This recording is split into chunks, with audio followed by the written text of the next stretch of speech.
Julien Didier Garofalo.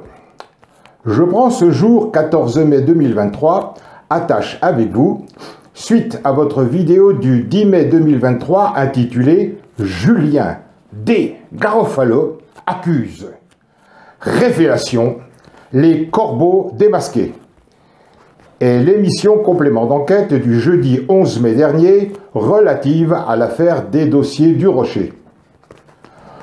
Vous n'avez pas idée du plaisir ressenti par de très nombreux amis, et moi-même, lorsque nous avons constaté votre grande absence dans ce reportage. Il ne faut jamais vendre la peau de l'ours avant de l'avoir tué, dit le dicton. Votre grand-mère aurait dû vous l'apprendre. Je pense que vous vous doutez de qui vient cette éviction, cette exclusion de l'émission que vous appelez censure. Tout de suite, avant que je ne l'oublie, le contrat que vous présentez est nul et non avenu.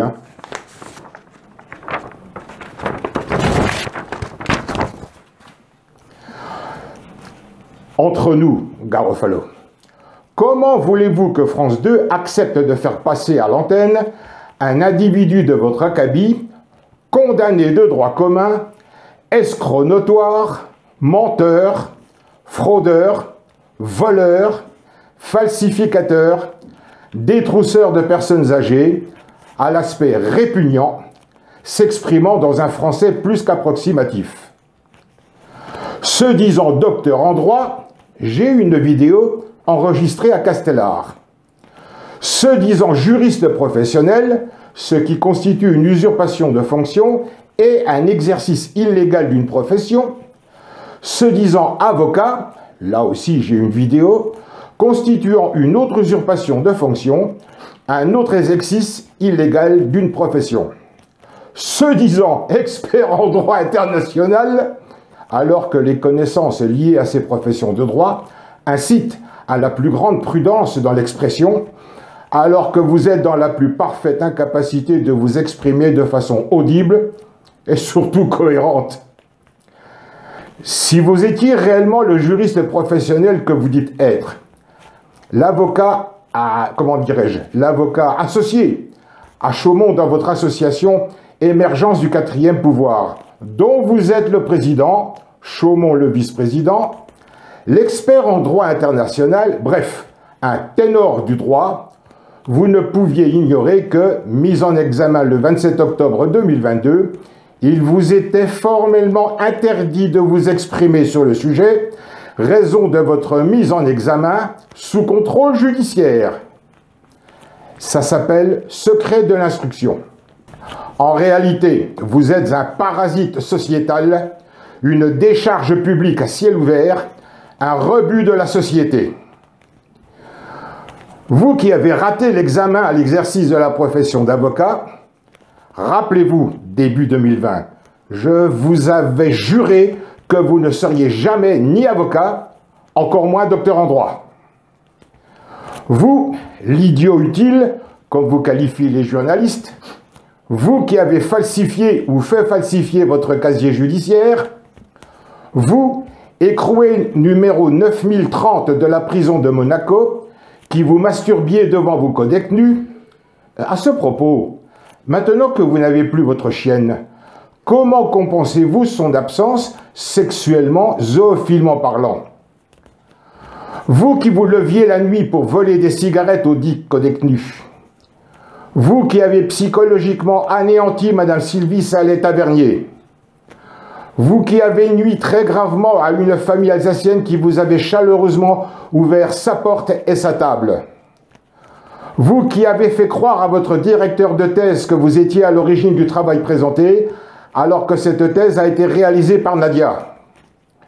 Vous qui avez volé de l'argent et une montre à votre ex-complice Frédéric Chaumont, l'autre idiot utile, qui pourtant vous hébergeait à Saint-Christol-les-Alès, dans le Gard.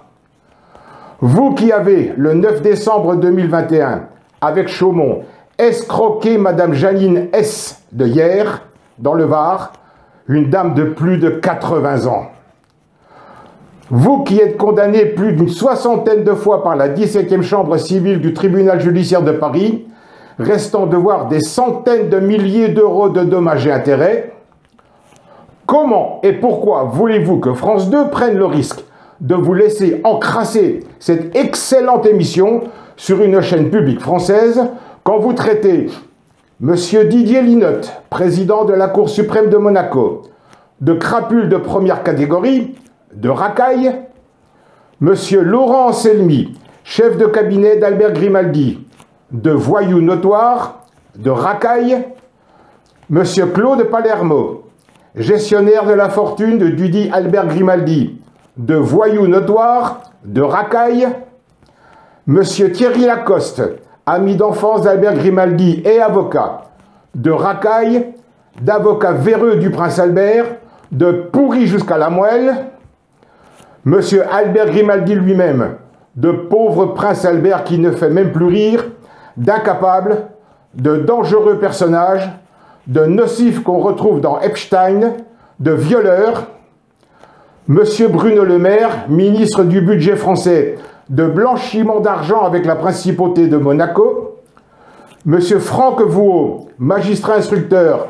de voyous, tous les ci-avant nommés étant une association de malfaiteurs agissant en bande organisée, Madame Saïda Kelati, la juge d'instruction qui vous a mis en examen et placée sous contrôle judiciaire le 27 octobre 2022, ne fait rien, elle s'endort sur ses lauriers, incompétente, qui n'a rien dans le pantalon si elle était un homme.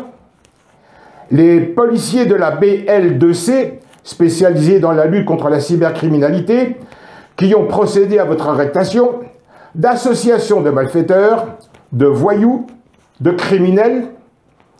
Pourquoi voulez-vous que nous subissions votre repoussante apparence à vous entendre proférer des insultes sortant de l'anus qui vous sert de bouche? Quel intérêt dans l'enquête de France 2? Aucun. Dans votre vidéo du 10 mai dernier, vous avouez nous avoir infiltrés. Effectivement, personnellement, j'ai été contacté le vendredi 5 et samedi 6 mai 2023 par un dénommé Mathieu Croissando, se présentant comme étant journaliste d'investigation au journal Le Parisien. Vérification faite, il existe effectivement un journaliste du nom de Croissando au Parisien. J'ai donc un peu échangé avec ce journaliste qui s'est avéré être un usurpateur, un escroc. J'ai informé le réel Mathieu Croissando de l'utilisation frauduleuse de son patronyme et qualité, ainsi que Madame Saïda Kelati, vous désignant nommément comme étant le commanditaire. Votre aveu de réussite d'infiltration le confirme. Difficile d'être plus stupide. Affirmer que vous avez obtenu des renseignements le plus légalement du monde est un mensonge. Il n'est pas légal d'usurper une identité et une fonction. Le juriste professionnel que vous dites être devrait le savoir. Enfin, s'agissant de la vidéo que vous qualifiez de pornographique, il est idiot de votre part de clamer que je la diffuse à qui la veut, alors que je possède des dizaines de captures d'écran qui prouvent que vous, Garofalo, assisté de mesdames Carole Leslin ou Carole Anquetin et Maïté de Dieu, qui se fait aussi appeler Maïté Poli, ou encore Maïté Arsac d'Idéchat, proposer par écrit aux internautes de communiquer leur adresse mail afin de leur faire parvenir la dite vidéo. Vous concernant personnellement, c'est bien le Garofalo que je connais qui a diffusé la vidéo par mail à plus de 200 destinataires de par le monde. Je possède copie de ce mail. C'est donc bien cette association de malfaiteurs agissant en bande organisée sous l'appellation les petits ennemis de SPTDM, autrement dit Serge Petit-Demange, moi-même, clan auquel vous appartenez et que vous alimentez en diffamation publique, mensongère, perverse, sous prétexte que la vengeance est un plat qui se mange froid, qui diffuse la vidéo créée par l'informaticien programmeur analyste Chaumont à un moment où vous étiez encore hébergé chez lui. Mais au fait, pourquoi vengeance?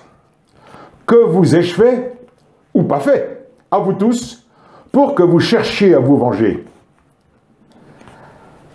À propos de cette vidéo, soit dit en passant, remarquable montage technique réalisé par l'autre idiot utile Chaumont, par ailleurs excellent faussaire, suite à l'exploitation de l'idée issue de l'affaire Benjamin Griveaux, quelques mois auparavant, montage effectué grâce à un logiciel gratuit d'intelligence artificielle que l'on trouve facilement sur Internet, votre ex-complice émigré qui vous l'a transmise le 30 juillet 2020 en utilisant l'adresse mail marc.rambaud7518@yahoo.fr. Mesdames Céline Rosette et Véronique Vial m'ont été d'un immense secours dans l'éclatement de la réalité de cette odieuse affaire dont vous et vos complices vont bientôt me rendre des comptes. Je possède une vidéo dans laquelle le dangereux mythomane à vos yeux, Frédéric Chaumont, dit clairement qu'il n'y a rien de plus facile que de faire un faux. À propos de cette ignominie commise, indigne d'hommes qui n'ont rien dans le pantalon, une question, d'où découlera la vérité, sera posée un jour dans le prétoire d'un tribunal par l'un de mes avocats. Naturellement, je ne vais pas en faire état maintenant.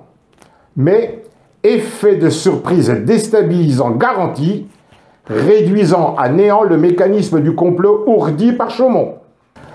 Avant de vous quitter, mes amis et moi-même aimerions savoir pourquoi vous qualifiez votre complice Chaumont et le professeur Fourtillan de mythomanes dangereux. Êtes-vous conscient, Garofalo, que vous êtes en permanence en phase de transfert de personnalité, que vous qualifiez les autres de ce que vous êtes vous-même? Vous avez menti à M. Mario Porcu. Vous avez menti à M. et Mme Andréoli. Vous avez menti à M. Vernier, votre directeur de thèse. Vous avez menti à Maître Daniel Tarasconi. Vous avez menti à Frédéric Chaumont et vous l'avez volé. Vous avez menti à Thierry Chevreau, Carole Leslin, Maïté de Dieu, ou Maïté Poli, ou encore Maïté Arsac-Guidetchat, faisant d'eux vos complices. Il n'y aura ni oubli, ni pardon. Vous avez menti au professeur Jean-Bernard Fourtillan. Vous avez menti à messieurs Nicolas Dupont-Aignan et Florian Philippot. Vous avez menti au journaliste Vincent Lapierre. Vous avez menti à madame Céline Rosette, sali la mémoire de son papa.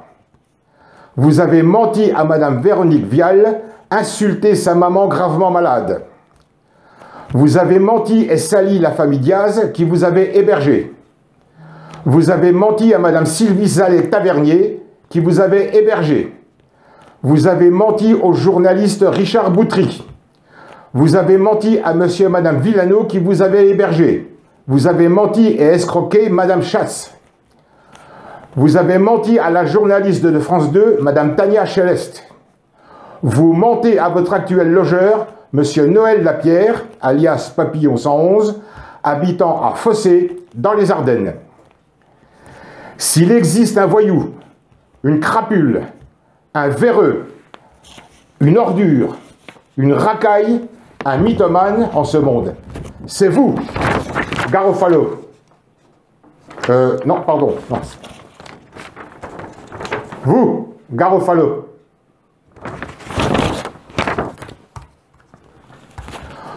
Pour conclure, vos vidéos démontrent très clairement que votre place est plus dans un asile psychiatrique. Vous savez, cet endroit où vous serez habillé d'un manteau avec les manches dans le dos, impossible alors de vous masturber, ni de voler des cigarettes. Donc, disais-je, dans un asile psychiatrique que dans l'univers carcéral. Je vous prie de croire, Julien Didier Garofalo, à l'envie de déféquer chaque fois que j'entends parler de vous, pour ensuite tirer la chasse d'eau qui vous entraîne vers le seul endroit qui vous ressemble, tant sur l'aspect qu'à la puanteur que vous dégagez, endroit qui vous va à ravir, la fosse septique.